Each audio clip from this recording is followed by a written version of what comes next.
อีกก่อนหนึ่งที่เป็นภาษาบรูเบิดเป็นภาษาบรูทั้งเบิดมี2ลำที่เป็นภาษาบรูบ่ว่าจะเป็นทางอานาตะอูอานาอิหยังก็ลาลิมอนกะลำกะเลยเฉพาะของเมืองถาพงทองและเมืองพระลานไซก็มีภาษาบรูอีกก็คืออันกลันมันเป็นภาษาบรูและก็มีทั้งเมืองเซโปนลำตะอวย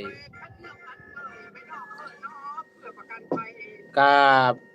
บุญสู้ก็เคยเอามาลำแต่แปลเป็นเปลี่ยนเป็นทำนองเก่าแต่ประยุกต์ขึ้นเป็นภาษาลาวผสมทั้งลาวแน่บรูแน่และก็ปรับความไวเทมโปมันไวขึ้นนะบ่ว่าจะเป็นอานา